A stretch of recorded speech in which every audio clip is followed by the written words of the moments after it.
somos muy inconscientes, por no decir ignorantes, de cuánto me beneficio yo del bien común. Y creo Claro. que aquí Ujú. tú podrías elaborar una larga lista de elementos que pertenecen al bien común que disfrutamos todos aquí. Pero estoy pensando ahorita mientras entra esta brisa fresca por mi ventana, que la tuve que cerrar un poco porque el viento era muy fuerte. Em, Esta brisa fresca es aire limpio. Yo estoy absolutamente seguro de que este aire es limpio, ¿verdad? Y es, y es un aire refrescante, es agradable, es estar en contacto con una forma de naturaleza. Mm, Y ese aire podría no ser limpio, pero hemos hecho esfuerzos organizados, eh, con impuestos, para tratar de que ese aire sea lo más limpio posible, que esos bosques se mantengan lo más vigorosos posibles, que haya resiliencia en los ecosistemas. Claro. Por ejemplo, nosotros no nos damos cuenta de que nuestra ciudad, tan desordenada y caótica y fea como algunos la ven, está anidada en un bosque impresionante. Y eso le garantiza agua potable, tierra fértil en los vecindarios, cobertura forestal, aire limpio, vapor de agua, lluvia, ¿verdad? Todo lo que se necesita para vivir. En estas condiciones, esta comunidad podría vivir cientos de años si no deterioramos esos elementos del bien común. Y a veces me parece que cuando diseñamos políticas públicas, cuando creamos, cuando promulgamos leyes, hay que tener muy claro de cuál es el impacto que esas leyes van a tener en el bien común, ¿verdad? O sea, si nosotros pasamos una ley que permita la explotación petrolera, ¿qué Sí. impacto va a tener ese en el bien común? Va a ser un impacto que se va a contabilizar como costo o como beneficio, o va a ser un costo neto o un beneficio neto. Y a veces siento que estamos promulgando leyes sin pensar en el bien común. Y creo que lo hacemos porque no tenemos esa sensibilidad de saber cuáles son los costos y cuáles son los beneficios que representa el bien común. Es bien interesante. Creo que una de las cosas que en el futuro irán debilitándose es el, el concepto de la necesidad de poseer cosas para disfrutarlas. Nos vamos a dar cuenta de que vamos a poder disfrutar cosas sin poseerlas, ¿verdad? No somos dueños de una playa, pero podemos ir a la playa, ¿verdad? Si no somos dueños de un parque, pero podemos ir al parque. No tenemos unos maestros privados, pero disponemos de unos maestros en las escuelas. Y creo que esto, de una cierta manera, nos va a permitir dejar de vivir una actitud como de escasez que tenemos, ¿verdad? Tenemos una actitud de escasez, lo que llaman los gringos, la carrera de ratas Ujú. es un afán de poseer cosas, ¿verdad? Que uno podría no poseerlas. Eh, de hecho, hay en la tecnología un abaratamiento de cosas que son extremadamente valiosas, ¿verdad? La computación, la internet y tal, realmente te cuestan muy poco, son muy accesibles, aunque uno no disponga de los aparatos, aunque uno no tenga la computadora. Hay lugares donde puedes entrar y trabajar una hora en una computadora y tal y cual. O sea que tal vez le hemos dedicado mucha energía al poseer y en el futuro le podríamos dedicar esa energía al disfrutar, ¿verdad? Que realmente, ¿qué es lo que quiero de poseer cosas? Disfrutarlas, pues puedo disfrutarlas sin poseerlas. Eso creo que es un giro que tendremos que dar en el futuro. Bueno, si a ti te gustara muchísimo un carro particular y te lo compraras y lo disfrutaras muchísimo cuando lo usaras, lo seguirías usando menos del 10% Sí, de tu tiempo, claro, claro. ¿verdad? Sí, sí. A no ser que estuvieras tan obsesivo que decidieras dedicar tu vida al disfrute de ese carro y te pasaras 20 horas en él. Sí, ¿verdad? Exactamente. Ujú. Y después vuelvo al ejemplo del carro, porque a mí el carro me parece un ejemplo exquisito de el carro está en el umbral de transformación de un paradigma, eh, de múltiples paradigmas industriales de nuestra especie, ¿verdad? El paradigma del Sí. transporte, el paradigma de la energía, el paradigma Ujú. del uso del tiempo, ¿verdad? A mí me parece, y lo hemos dicho aquí otras veces en otros episodios, dentro de 20 años seguramente los jóvenes van a decir, ¿cómo puede ser que mis padres manejaban una máquina, gastaban tiempo de su vida manejando una máquina, Sí, ¿verdad? Y bueno, Uber es el principio del cambio claro, a donde yo claro. hoy en día no manejo la máquina, Ujú, ¿verdad? ujú. Sino que alguien la maneja por mí y entonces yo puedo hacer un uso, bueno, puedo hacer lo que quiera con ese tiempo, pero no lo tengo que dedicar a manejar la máquina. Y Ujú. muy pronto, dentro de 20 años, es muy probable que nadie maneje la máquina, Claro. ¿verdad? Y si Ujú. nadie maneja la máquina, ¿qué va a pasar con los accidentes de tránsito? Se van a prácticamente eliminar. ¿Verdad? ¿Qué va a Ujú. pasar con las pólizas de seguros? ¿Qué le va a pasar a las empresas de seguros cuando no tenga que volver a asegurar un carro porque no va a cometer errores? ¿Verdad? O los Ujú. errores que van a cometer van a ser, eh, no sé, 1000 veces Sí, menos sí, a los errores que se cometen claro, claro. hoy y con una gravedad Ujú. inferior, ¿verdad? Nunca Sí, nadie, no volverá a ver un carro, nunca un algoritmo se va a emborrachar sí, antes de sí, manejar, ¿verdad? claro. Ujú. Esto creo que va a ser disruptivo en la industria de los seguros, pero también en nuestra forma de conducirnos y conducirnos, de comportarnos. Claro. Otra Ujú. cosa que hablabas del tener, del poseer el bien para disfrutarlo, es que si utilizáramos todos formas de transporte autónomo, entonces habría muchísimos menos carros en la calle. ¿Verdad? Porque un carro autónomo que además sea soberano en generación de energía Ujú. puede manejar 24 horas, digamos, qué sé yo, tal vez Sí. menos de 24 para tener mantenimiento y Ujú. lavado y esas cosas. Pero entonces quiere decir que un mismo carro puede trasladar a 50 Sí. personas al día, Ujú, ujú. mientras que hoy eres dueño de un carro y ese carro solo mueve a una Sí, persona al día. claro, claro. Así que Ujú. eso va a hacer las ciudades más vivibles, porque las Sin duda. ciudades Ujú.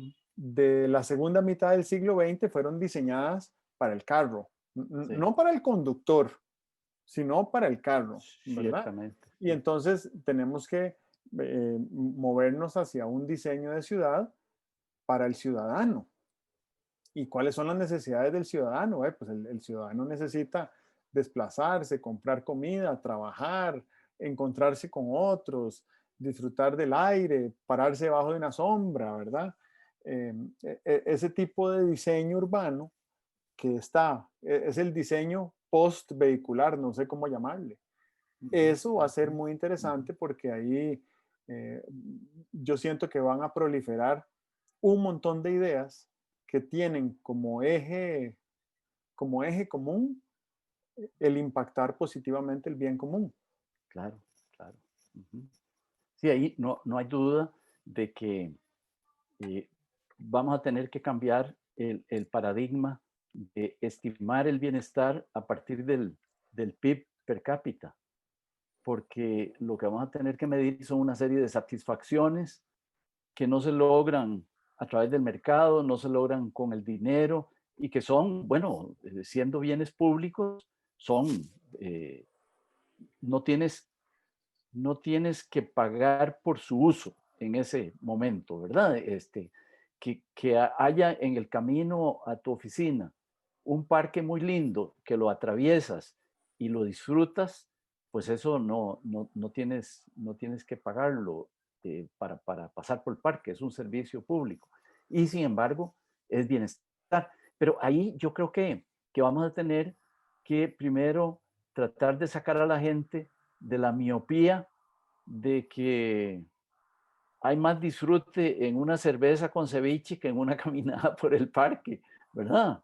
Eh, por lo menos hay que ayudarlos a que tengan los dos tipos de satisfacciones y que luego escojan.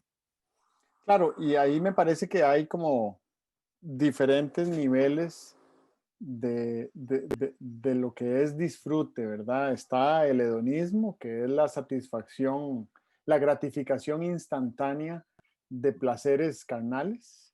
Después Ujú. está, yo diría que tal vez em, la, no sé, el placer, ¿verdad? Que es una, una satisfacción muy inmediata y que también se agota. Después está la felicidad, que tal vez puede ser un poquito más prolongada, pero que sigue siendo muy individualista la felicidad, ¿verdad? Nosotros no podemos prácticamente intervenir en la felicidad de otros y deberíamos de buscar la manera de intervenir en algo que mejore el bienestar de otros y allá cada quien cuánto lo Claro, disfrute. eso Después es. siento que está, no sé, la, la, la prosperidad tal vez, ¿verdad? Que es algo como un disfrute más colectivo de una aspiración que todavía no ha llegado y entonces nos sentimos prósperos porque creemos que a todos nos va a ir mejor el año Ajá. entrante y esa sensación da tranquilidad, ilusiona, qué sé yo, ¿verdad? Ujú, ujú. Nos hace sentir bien. Eh, y, y creo que el tema es que nosotros lo que deberíamos de hacer es tratar de aspirar a que lo más grande esté mejor, de manera tal que de ahí se derive nuestro bienestar. A mí me gusta hablar de que el rediseño de nuestro sistema socioeconómico debería de producir bienestar desde la biosfera. Ajá. Entonces, si se robustece la biosfera, que de por sí es resiliente y es cuestión de darle espacio para que se robustezca, de ahí podemos derivar muchísimo bienestar como seres humanos, pero ese bienestar también alcanza para otras formas de vida.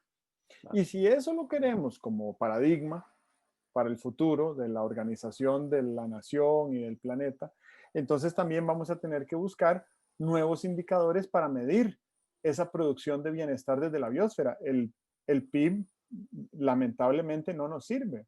Ujú. Hace 50 años, 60, dijo aquel famoso discurso de Robert Kennedy, ¿verdad? Donde Claro, habla claro. Ujú. de todo lo que el Producto Sí, Interno Bruto mide. Y al final dice él, el Producto Interno Bruto mide todo excepto lo que es realmente valioso para el sí, ser humano. claro, claro, claro. Él decía, porque es interesante comentarlo, el Producto Interno registra el costo de mandar una ambulancia a levantar un accidente de alguien que venía conduciendo en estado de ebriedad. O sea, que si no hubiera habido ese accidente, el Producto Interno Bruto hubiera sido menor. Imagínate qué paradoja, ¿verdad? Increíble. Sí, sí, sí, Sí, el sí, Producto Interno Bruto registra la venta de bombas antipersonales que se utilizan eh, claro. para dejar lisiados a cientos de miles de personas Sí, en sí, un sí, conflicto civil en una zona rural por allá en claro. Asia, ¿verdad? Y bueno, y registró en los últimos 30 años el trabajo de todas las rejas que hubo que poner en nuestras ciudades para no ser, para que nuestras casas no fueran vulneradas, ¿verdad? Por los delincuentes. Claro, Exacto. claro, sí, cómo no. Ujú. Sí, así que creo que ahí hay, yo no sé si es perverso el mecanismo, porque a mí me parece que no fue creado con intenciones perversas, No, no, ¿verdad? no. Sin embargo, sí resulta, es un incentivo perverso, Sí, ¿verdad? Es un sí, sí, incentivo sí. perverso porque Ujú. nos impulsa desde el Estado, desde los operadores calificados de la administración pública a priorizar la generación de un valor que no necesariamente tiene un impacto positivo en el bien común. Así es, así es. Pero ahí creo que hay una serie de conceptos, una serie de mecanismos y tal, sobre los cuales pasamos los ojos y no los vemos, porque estamos muy fijados en el otro paradigma.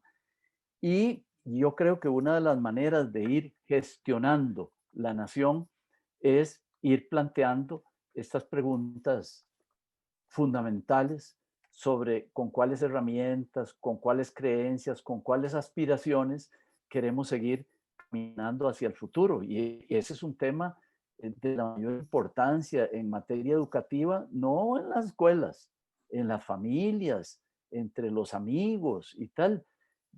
Por cierto, que sería interesante hacerse una lista de grandes preguntas, ¿verdad? Partiendo de la pregunta esa, ¿con qué vamos a sustituir al Estado? Pero yendo a cosas como mucho más concretas, ¿verdad? ¿Qué prefiere usted? ¿Qué prefiere usted? ¿Tener un automóvil en Pekín donde la atmósfera en algunos meses del año es invivible, ¿verdad? ¿O vivir con una bicicleta en San José de Costa Rica, ¿verdad?